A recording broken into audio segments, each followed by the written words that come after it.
Bonjour, chers internautes de la diaspora, partout où vous êtes, dans le travail, à la maison. Je vous souhaite tous meilleurs vœux parce que nous terminons le mois de janvier, donc c'est permis de souhaiter le meilleur vœu de bonheur, de longévité à toutes nos chers internautes du monde entier. Voilà, nous venons de réaliser pour vous cette nouvelle émission que nous appelons, nous intitulons l'émission Plateau de la diaspora. Pourquoi Plateau de la diaspora? Nous avons créé cette émission à conception avec d'autres collègues du monde entier qui sont en Australie, qui sont au Canada, partout. Nous avons dit que non, il faut créer une émission qui permettra à toutes les personnes qui n'ont pas le temps suite à leurs occupations, au moment où nous pouvons faire notre rendez-vous, nous pouvons passer les émissions en direct de téléphone. C'est pourquoi aujourd'hui, nous allons recevoir en duplex le président de la communauté congolaise ici,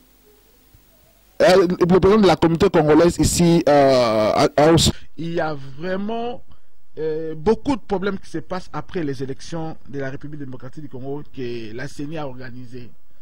Aujourd'hui, je vais recevoir le président de la communauté congolaise, M. Léonard Mpoyi, qui sera en duplex par téléphone pour venir nous entretenir avec les quelques thèmes que nous avons préparés pour vous avant les élections, pendant les élections et après les élections. Qu'est-ce qui s'est passé? Donc là, je m'en vais direct sans plus tarder à contacter notre invité par téléphone. Je ne sais pas s'il est prêt, qu'il va nous attendre. Je ne sais pas. Allô? Allô? Allô? Allô? Allô, c'est le président Léonard Mpoyi? Oui, c'est moi-même. Bonjour, monsieur Maurice.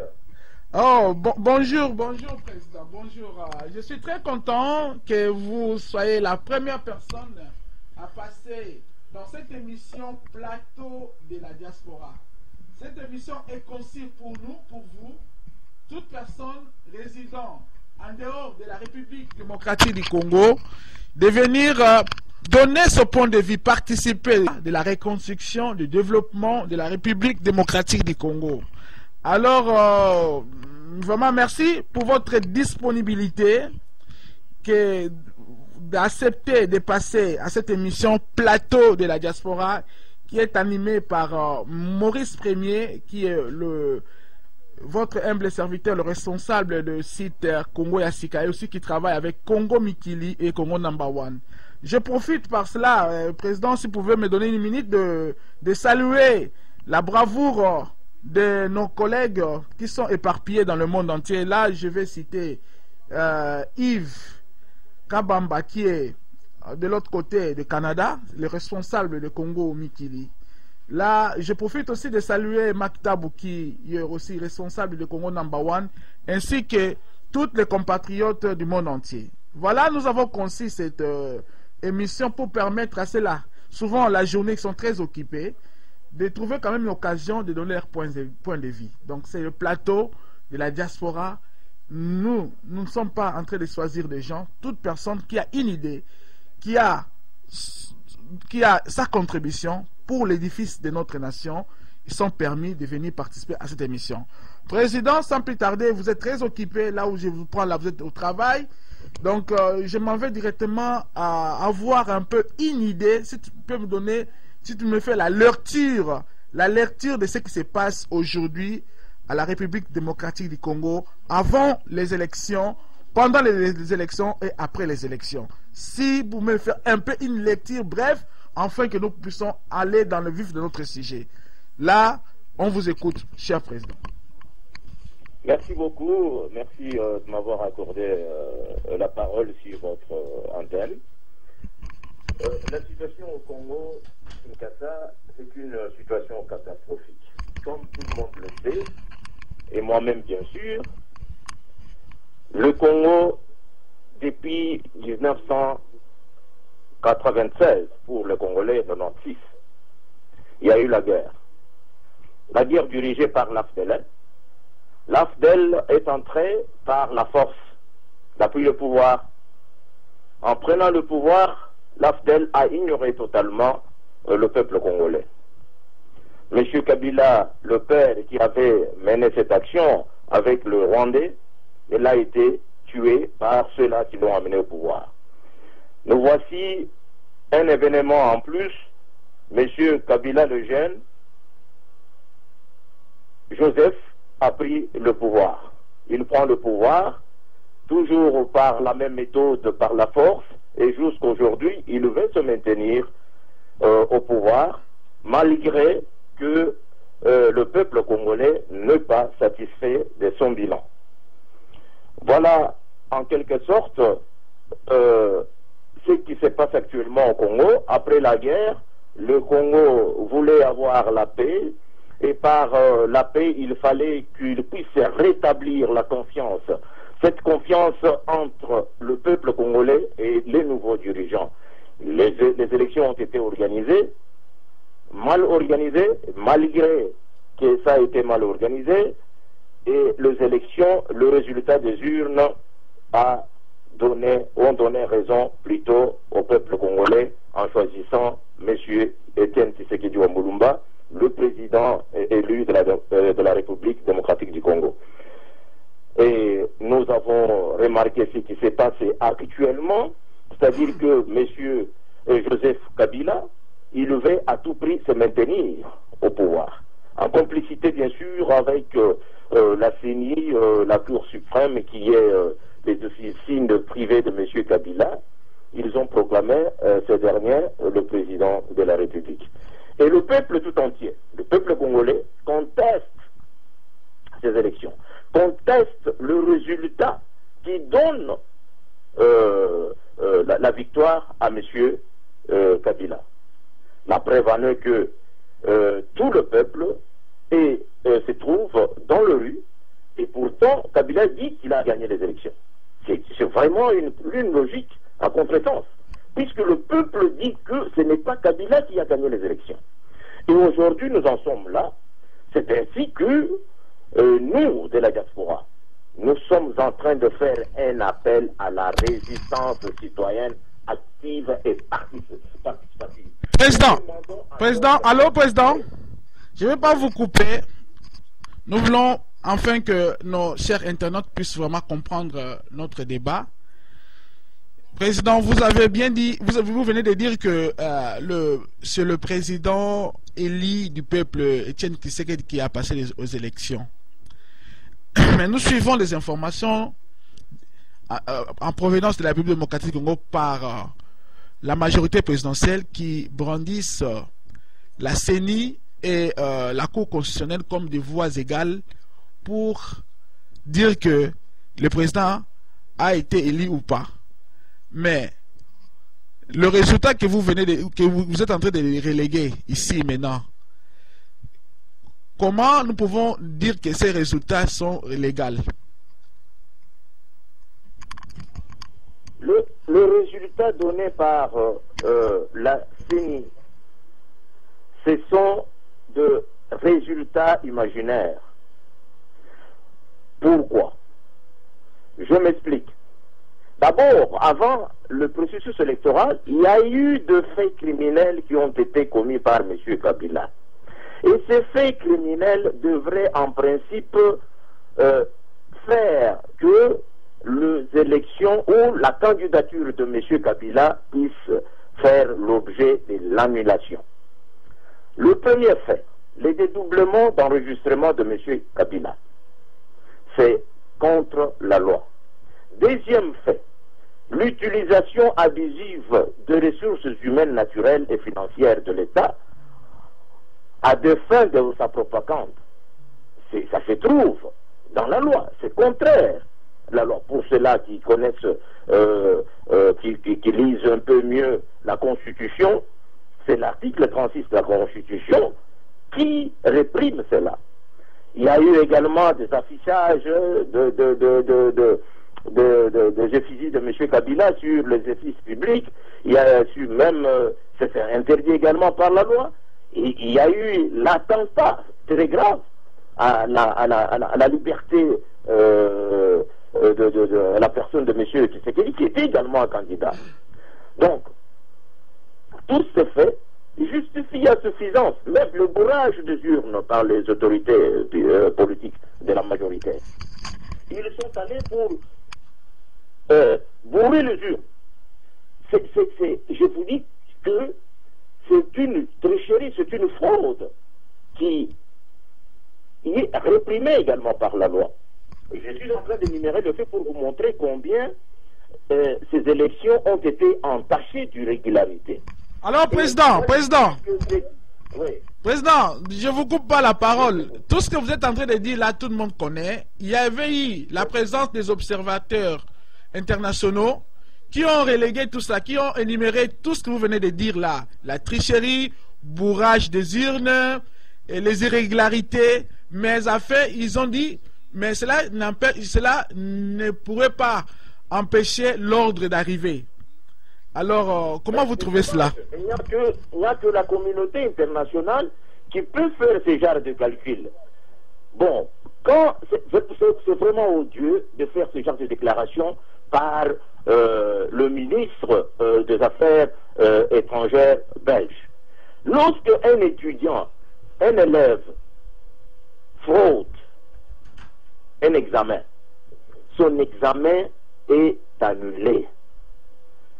On ne peut pas dire que cet élève présente cet examen qu'il a triché et il le termine pour donner les résultats, ou bien prendre la moitié de ce qui a été fait et lui donner le résultat pour dire que ça ne peut pas changer l'ordre d'arrivée, pour dire qu'il a été plus intelligent que les autres qui ont travaillé d'eux-mêmes sans pour autant tricher. C'est vraiment une logique à contresens pour un homme politique de ce genre qui dit que la fraude ne change pas l'ordre d'arrivée. Quand quelqu'un fraude, c'est connu dans tout le monde. Tout fait quelconque de l'homme qui cause à autrui un dommage oblige celui par la faute duquel il est arrivé à le réparer. M. Kabila a planifié. M. Kabila plutôt a mis son plan en action pour tricher. Et lorsqu'on triche, nous connaissons par voie de conséquences. C'est l'annulation de la candidature de M. Kabila qui a planifié et exécuté la tricherie ou la fraude. Vous ne pouvez pas me dire que c'est reconnu également dans tout, il y a dans tout le droit du monde. Vous ne pouvez pas me dire que le droit est réservé tout simplement au peuple belge et non pas aux Congolais. Et tous ceux qui fraudent, pourquoi on arrête les gens chez eux, mettre dans le prison lorsqu'ils sont en train de frauder les taxes et les impôts? Mais il ne faut pas qu'ils puissent voir le Congolais comme étant des idiots. Et d'ailleurs, cette déclaration beaucoup plus odieuse, c'est pour vous dire que le peuple congolais n'a pas le droit. Donc, c'est l'ignorance totale de l'existence du peuple congolais lui-même. Puisque quand un peuple congolais vote, on lui dit, mais ton vote n'est rien à faire. Ça ne peut pas apporter un changement à celui qu'on a choisi, nous, les étrangers, c'est-à-dire le Belge, à ceux-là qui ont choisi leur homme, un garçon de course qui l'ont mis au pouvoir, et que malgré tout ce que vous avez fait, ça ne change pas grand-chose. C'est l'ignorance totale de l'existence du peuple congolais. Alors, président Léonard, alors l'opinion internationale dit que pourquoi Kabila a attendu la proclamation des résultats pour commencer, et pourquoi plutôt président Etienne Tshisekedi a attendu après la proclamation des résultats pour commencer à contester. Au lieu, déjà, il savait que les résultats étaient... déjà, les élections étaient très mal passées. Déjà, le 28, il pouvait déjà commencer à contester. Mais lui, il attend. Voilà même. Il attendait qu'on proclame les résultats, qu'on commence à donner d'abord les résultats partiels pour commencer à contester. Pourquoi il a attendu tout ça? Au lieu de dire seulement non, n'allez pas... les contenus ne sont pas réunis pour réaliser cette élection.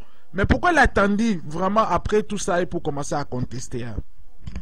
D'abord, M. Tshisekedi, lorsqu'il n'a pas pu participer aux élections de 2006, il a été reproché par tout le monde de commettre une erreur grave. Et les mêmes personnes qui ont reproché à l'UDPS et son président de ne pas participer aux élections, aujourd'hui, ils vont également le reprocher de pouvoir participer aux élections. C'est une logique à contresens. Moi, ce que je peux dire, pourquoi il n'a pas pu contester cela? Vous ne pouvez pas contester sur l'ayant. Il faut contester sur le résultat. Et c'est à ce moment-là, lorsque la CENI a commencé à publier, en faisant la compilation contraire aux procès-verbaux issus des bureaux de vote, que M. Tshisekedi a commencé à contester, puisque il était également en possession de certains procès-verbaux. Voilà pourquoi il a eu à contester après la proclamation partielle de résultats des élections. Donc, vous ne pouvez pas dire que en participant, il a commis encore une faute. Non, nous avons cru dans la bonne foi de ceux-là qui crient la démocratie. Vous savez une chose, beaucoup sont ceux-là qui ont dit non, la politique de chaises vides ne paye pas, il faut participer. Ils ont démontré à Tshisekedi qu'il avait commis une erreur de ne pas participer aux élections de 2006, quand bien même qu'il avait bien démontré que ces élections ne changeront rien, grand-chose, n'apporteront jamais de changement pour le Congo. Et aujourd'hui, nous sommes devant un même problème. Or, vous vous souvenez très bien qu'il avait dit, cette fois-ci nous allons jusqu'au bout.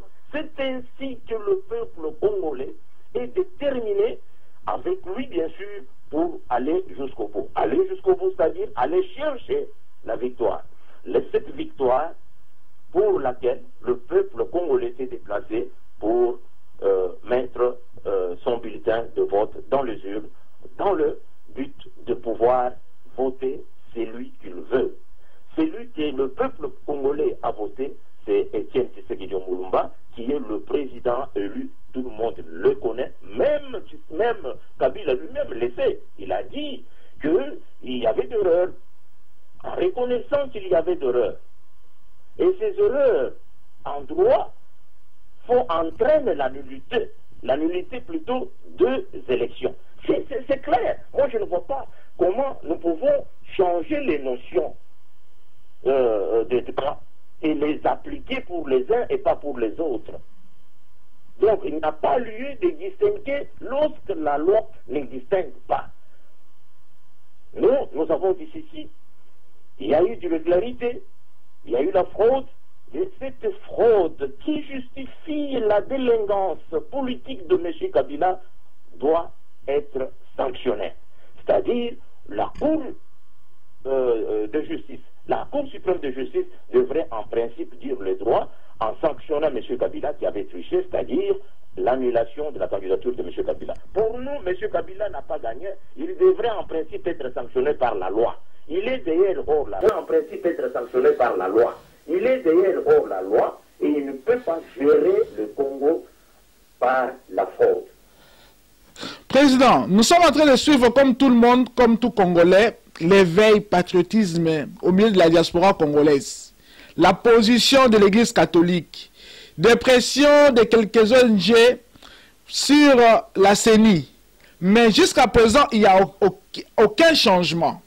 Jusqu'à présent, il n'y a même pas une miotte de changement on peut espérer. La CENI garde sa position depuis le début jusqu'à la fin. Hier, nous avons suivi aussi, la CENI a commencé à déjà donner le nom partiel de quelques députés de la ville de Kinshasa. Elle ne change pas sa position. Qu'est-ce que nous devons faire? Qu'est-ce que vous avez comme idée? Qu'est-ce que vous allez suggérer? Parce que la CENI ne change pas la position, oui. Il n'est pire avec le que celui.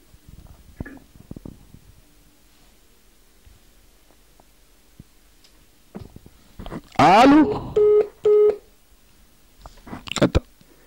Oui, je disais qu'il faut vous rappeler que l'Église catholique, vous venez bien de faire l'éclaircissement là-dessus, l'Église catholique avait au moins 30 000 observateurs.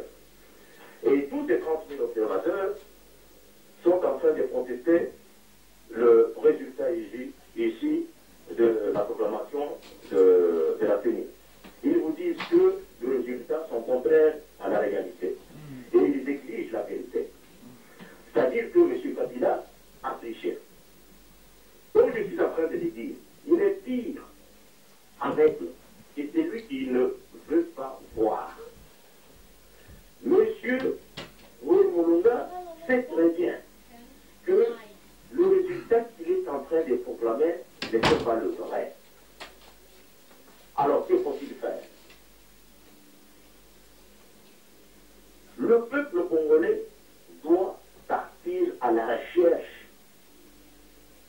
de la volonté qu'il a exprimée aux urnes. Le peuple congolais est appelé à défendre dans le à revendiquer ses droits de vote. Puisque ce qui se passe actuellement, M. Maurice, c'est l'ignorance totale de l'existence du peuple congolais, même par la communauté internationale.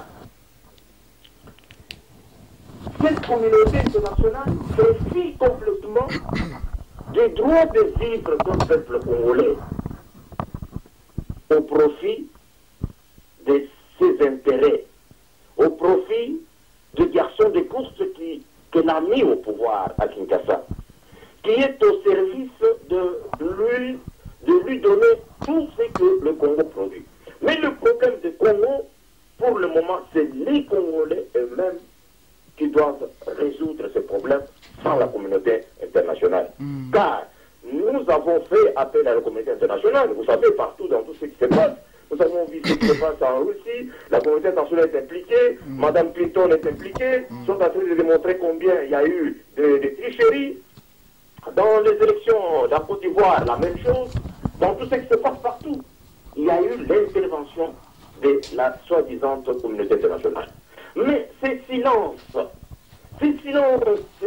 coupables de la communauté internationale à l'égard de la situation actuelle au Congo nous choquent, nous tous. C'est ainsi que nous disons que le peuple congolais doit aller chercher cette victoire dans le rue. Et le peuple congolais seul doit faire tout pour y arriver. Et comment? Il faut plutôt mourir que se déshonorer. Ce peuple congolais doit faire le nécessaire pour qu'il puisse récupérer le pays, arracher ce pays entre les mains de l'imposteur qui a le soutien de la soi-disant communauté internationale, puisqu'elle est en train de protéger ses intérêts. Le problème du Congo, c'est le minerai. Le problème des Congolais, c'est la finance internationale qui est en train de contrôler toutes les mines afin de pouvoir profiter au détriment du peuple complet. Voilà pourquoi nous disons que nous ne pouvons pas rester croisés. Je fais un appel à la résistance citoyenne, active et participative, partout sur l'ensemble du Congo, pour d'abord identifier toutes les forces qui sont derrière M. Kabila, les neutraliser de sorte que on récupère le pouvoir tout en récupérant également notre pays, le pays de nos ancêtres qui est en train de partir entre les mains des étrangers qui sont ici au sommet de toutes les institutions. Comme vous l'avez également remarqué, dans l'armée, tous les généraux, ce sont des étrangers. C'est ainsi que nous faisons appel également à l'armée. Cette armée, les militaires qui sont le vrai, alors le vrai, les Congolais, mettez-vous debout. Mettez-vous debout pour soutenir le peuple. Mettez-vous debout pour soutenir le président élu de la République, M. Tshisekedi Tshilombo, pour essayer d'arracher le pouvoir. En arrachant le pouvoir, vous allez également arracher le Congo qui est entre les mains des étrangers. C'est ainsi que vous êtes écrasés aujourd'hui par les généraux. Tous les généraux, je peux les citer, ils sont toujours le Rwandais qui vous dirige. Comment pouvez-vous accepter que vous soyez dirigé par les étrangers dans votre propre pays? Dans la police, la même chose. Les discernements, les autres qui dirigent le Congo, c'est un enfant que nous avons élevé dans notre pays. Il est arrivé comme étant un réfugié. Nous l'avons élevé. Et aujourd'hui, il est en train de tirer sur notre peuple. Et nous disons non, c'est assez. C'est ainsi que nous faisons appel aux étudiants en chimie qu'ils puissent montrer leur connaissance en fabriquant avec tout ce qu'ils ont appris, en fabriquant des trucs pour faire le motologue, mais il faut faire quand même quelque chose pour avoir ces outils en tant que moyen de défense. L'autodéfense, la défense de notre peuple, il faut qu'il puisse faire montre leurs connaissances qu'ils ont acquises à l'université. Président, en vous suivant, vous avez dit que là, vous êtes venu conseiller ou pousser le peuple congolais et les Quinois en particulier de faire cette lutte citoyenne. Mais là, vous êtes en train de dire de prendre les monotoves, de créer des produits chimiques. Est-ce que c'est ça vraiment démarche citoyenne ou bien lutte citoyenne dont vous venez de dire là tout de suite? Ah oui, mais c'est la résistance citoyenne, c'est-à-dire une résistance dont on s'approprie également le moyen de défense proportionnellement à ceux qui sont utilisés par le pouvoir en place. Nous ne pouvons pas accepter d'être tirés, d'être massacrés, et en contrepartie, nous ne faisons rien. C'est l'autodéfense, monsieur Maurice. Il faut que le peuple congolais s'organise pour se défendre aussi. Bon, nous ne pouvons pas toujours continuer à accepter tout par amène. Président, la population n'a pas des armes. La population n'a pas des armes. Il tente de sortir, on le tue, personne, aucune intervention de la communauté internationale.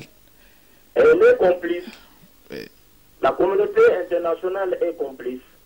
C'est ainsi que le peuple congolais doit s'organiser. Et en faisant également, et j'insiste là-dessus, pour la diaspora. Il faut que la diaspora tout entière, que nous puissions arriver à nous organiser, à créer des structures. Des structures, ce n'est pas d'une manière dont nous sommes en train de faire actuellement, de fonctionner actuellement avec des actes isolés. Il faut qu'on s'organise, qu'on se mette. Nous avons des bonnes idées pour qu'on trouve une issue, afin de mettre une stratégie globale ensemble pour essayer à arracher le Congo. Donc, nous pouvons nous organiser ensemble, mettre des moyens. Nous avons des moyens. Nous avons des moyens pour arriver à mettre M. Kabila à genoux. Président Léonard Mpoyi, parlant de l'organisation, beaucoup de personnes observent que la diaspora ou les combattants ne sont pas organisés. Organisons-nous, c'est comme des chansons. Mais comment le faire pratiquement? Comment s'organiser pratiquement? Pratiquement, il faut une rencontre politique et stratégique. En se rencontrant, nous pouvons mettre en place les comités de suivi stratégique, qui sera comme étant le relais de toute le diaspora des circonscriptions, de l'ensemble de toutes les circonscriptions en Europe, aux États-Unis.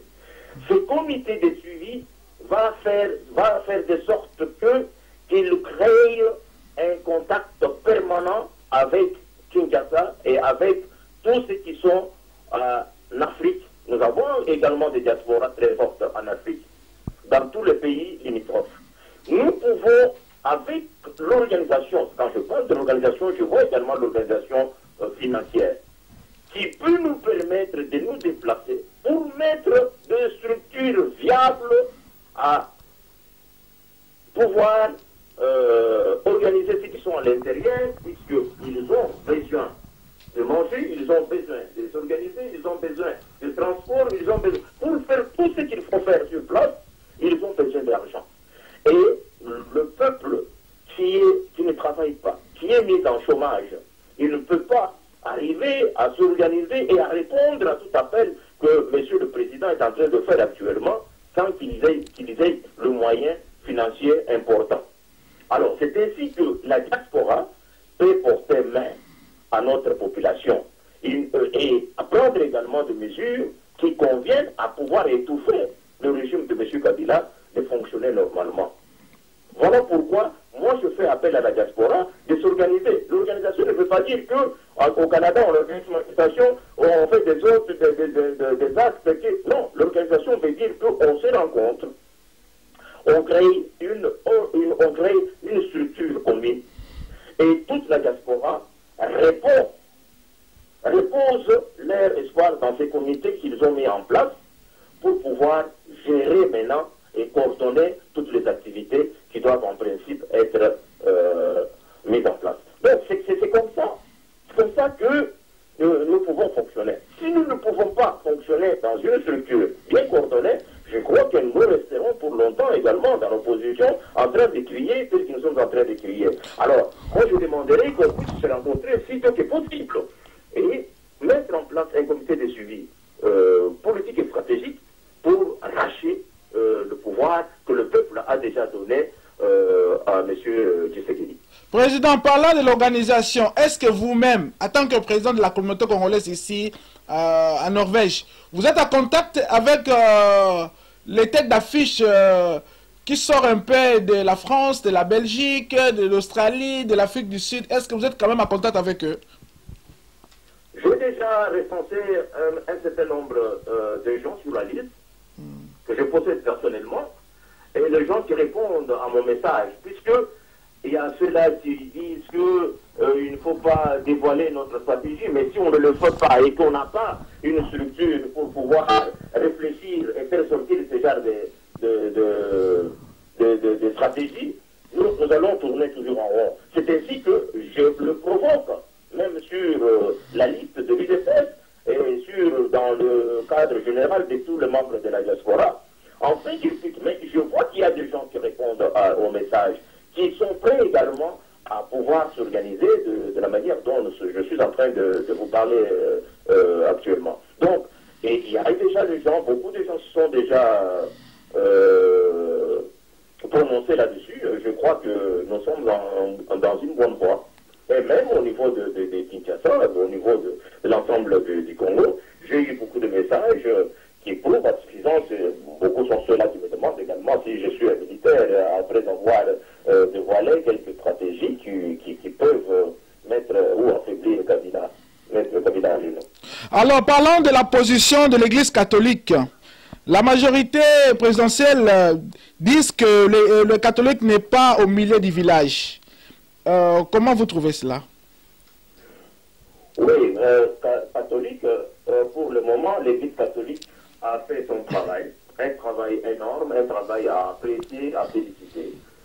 L'Église catholique est sortie de son silence, qui était un silence coupable d'ailleurs, puisque si l'Église catholique l'avait fait au début de cette situation, je crois que nous ne devions pas en arriver là où nous en sommes.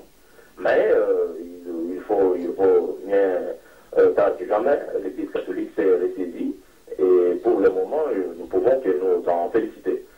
Et nous demanderons également à cette Église catholique de ne pas s'arrêter juste à la déclaration. Il faut qu'il y ait des faits, que ce soit suivi de faits. Car tout ce qui se passe actuellement, je venais de le dire, que nous ne pouvons pas accepter que celui qui dirige le Congo, il le dirige avec les étrangers. Il a essayé d'hisser à tous les sommets les étrangers pour étouffer notre peuple. Et le Congolais ne peut pas accepter de continuer d'être sous l'esclavagisme, même au XXIe siècle.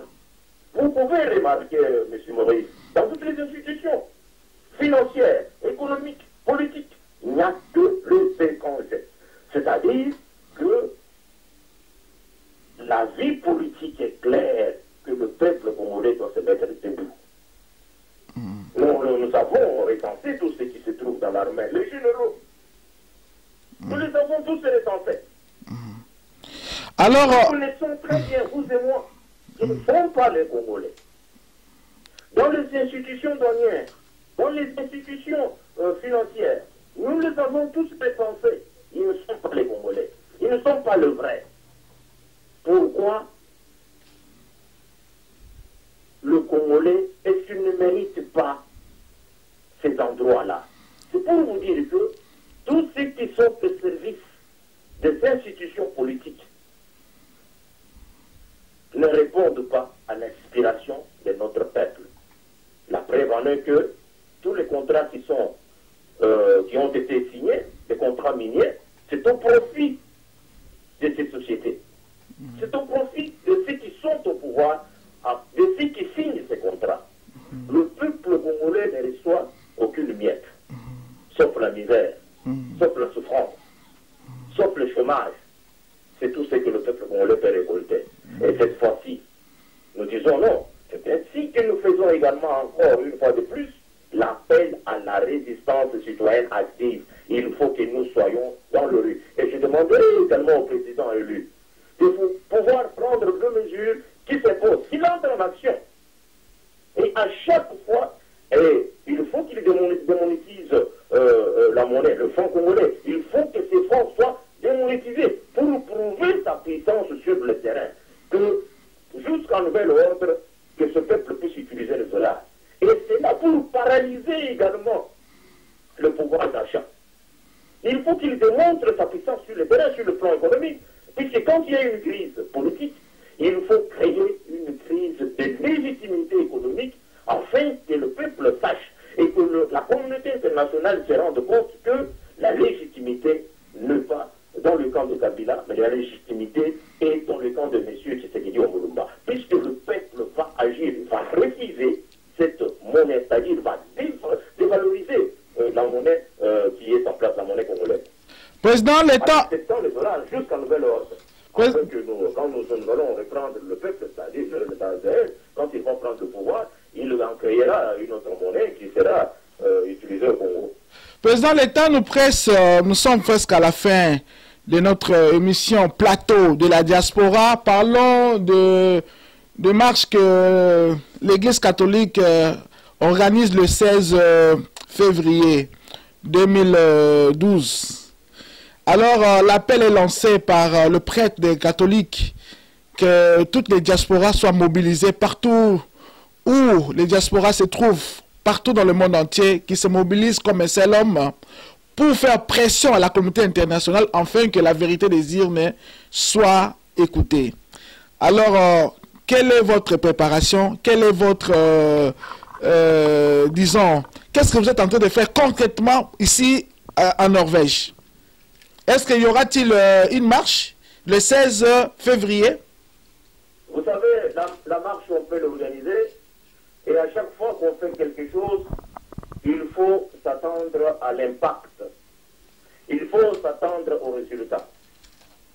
Il ne faut pas maintenant qu'on puisse avoir l'habitude de marcher puisqu'on se contente de chanter. Je l'ai dit ici, communauté internationale, tous les gouvernements connaître tout ce qui se passe au Congo. La communauté internationale, le gouvernement se représente, que les informations sont parties. Les observateurs nationaux et internationaux ont donné le même avis sur les élections au Congo-Kinshasa. Aucune personne n'a bougé les doigts pour se prononcer sur tout ce qui se passe au Congo actuellement. Faut-il continuer à entrer toujours dans les corridors diplomatiques afin de plaider, afin de pleurnicher? Je dis non. Pourquoi je dis non? Moi, je ne dis pas que c'est mauvais, mais moi je dis que le temps n'est pas de continuer à faire de marches sans impact. Lorsque nous allons nous organiser, nous de la diaspora, ne gaspillons pas l'énergie en marchant, puisque ça ne donne pas le résultat. Il faut changer la tactique, il faut changer la stratégie. D'abord, il faut toucher le cœur. Il faut toucher le cœur.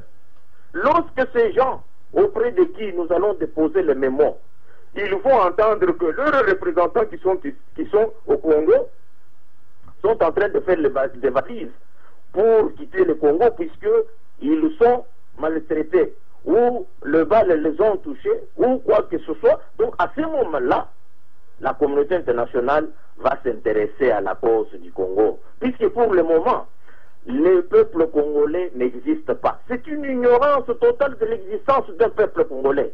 Vous ne pouvez pas accepter, on peut vous laisser dans le rue, de marcher, et vous ne, mais dans d'autres pays, on refuse même maintenant de prendre le mémo. Dans d'autres pays, on ne refuse pas d'accéder dans des lieux publics. Pourquoi nous continuons toujours à marcher? Il faut maintenant essayer de définir les objectifs, de définir, de cerner les actions à mener sur le champ.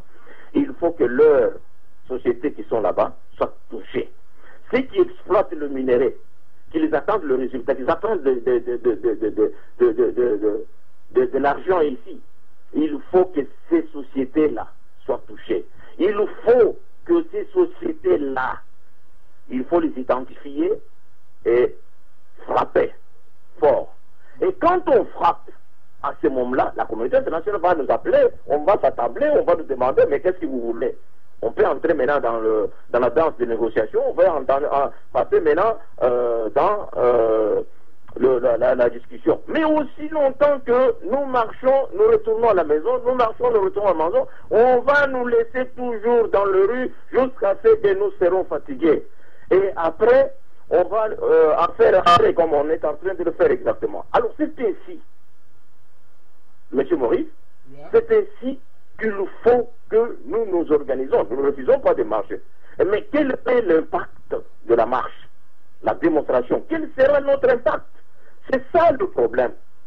Lorsque ces gens ne peuvent même pas nous recevoir, lorsque ces gens-là ne peuvent même pas mentionner un mot sur ce qui se passe au Congo, il y a des morts. Quand on parle de ce qui s'est passé au Sénégal actuellement, et au Congo, il y a eu des morts.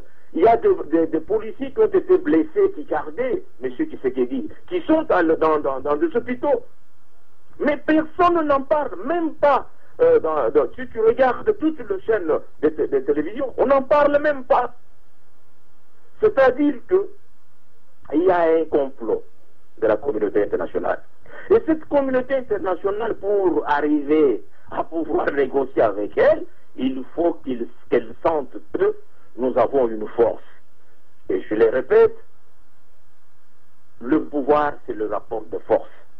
Ce que nous pouvons faire maintenant, il faut amener à certains de membres, certains éléments, des éléments plutôt de l'armée, à pouvoir faire la défection, rejoindre le rang de la cause juste. À ce moment-là, nous serons plus au sérieux.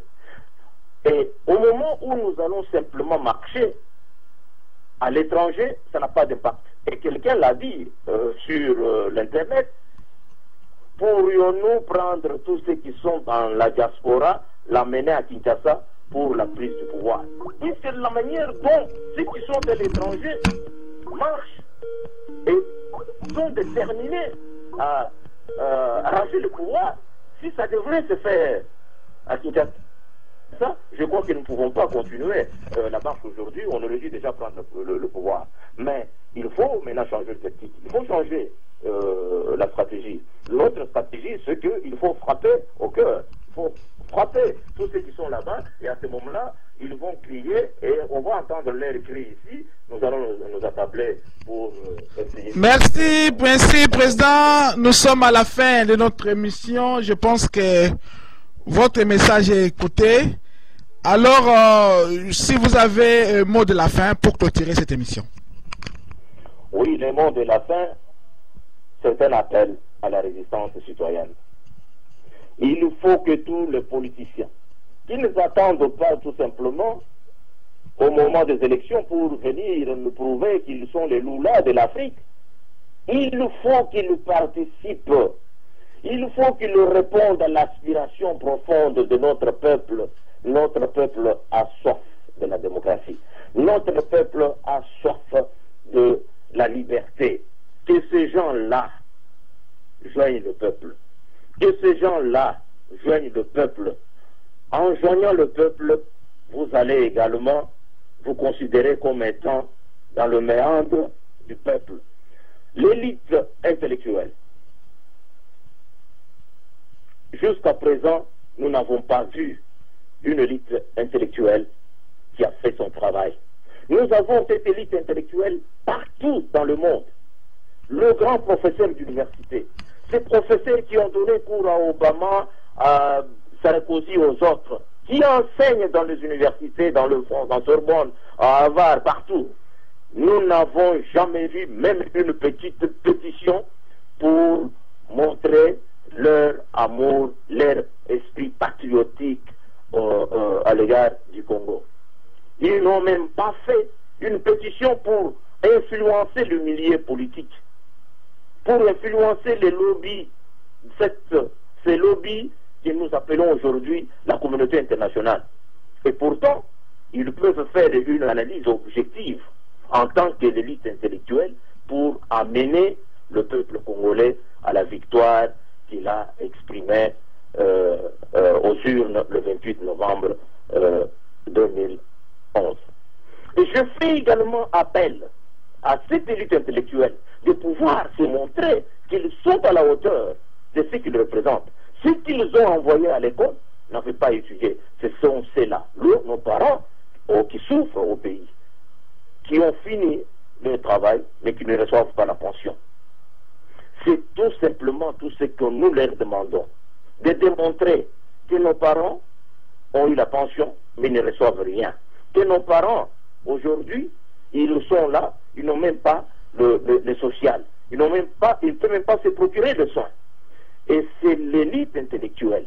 Leurs parents l'ont envoyé à l'école sans argent. Ils ont étudié aujourd'hui, ils sont en Europe, ils donnent le cours à ceux-là qui sont au pouvoir aujourd'hui.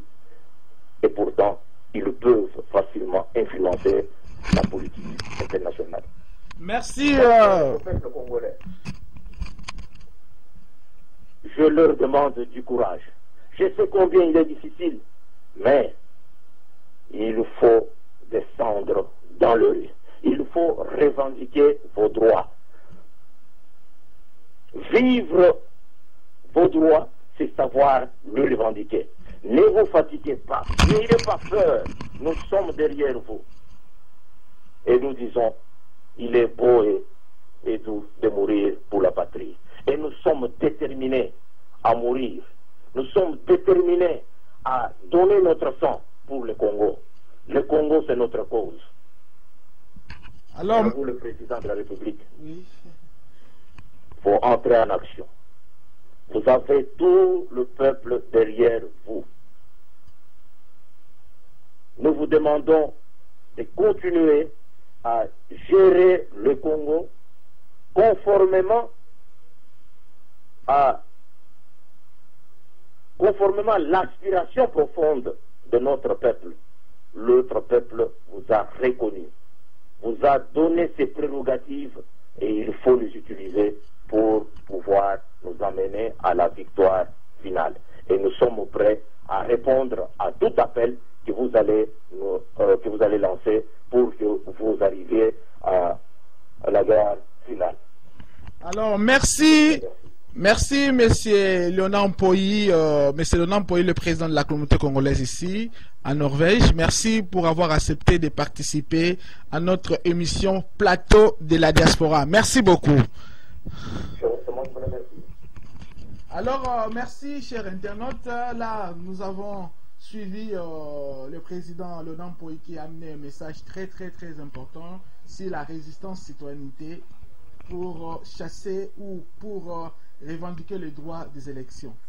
Voilà, pour terminer cette émission, je voulais pas fermer cette rubrique sans encourager ou dire, donner un coup de chapeau à nos chers internautes partout dans le monde entier qui ont eu la chance de suivre cette émission. Je voulais aussi par là dire mes salutations à celui qu'on appelle Basile Poupa. Et je dis mes salutations à ceux qu'on appelle le vieux doyen aussi, Jean-Claude Wabea. Je dis mes salutations de l'autre côté de Trondheim.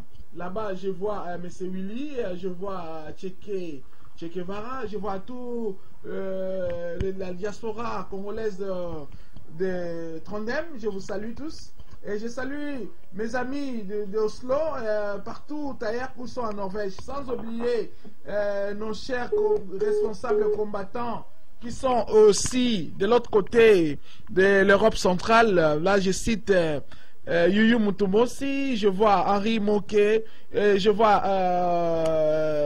donc, tous sont là, je ne peux pas... la liste est tellement longue, je vous encourage. Et je dis merci à ce que vous êtes en train de faire, ne vous découragez pas. Et voici votre nouvelle émission Plateau de la diaspora qui vous permettra de venir donner vos points de vue. Merci beaucoup. Je salue aussi celle qui a eu la responsabilité de filmer ou de prendre ces vidéos qu'on appelle Anna Kibamba. Et les enfants qu'on appelle Noëlla, Gracia, Dorcas, tous, papa vous salue. Et que Dieu bénisse le Congo. La victoire est certaine. Merci.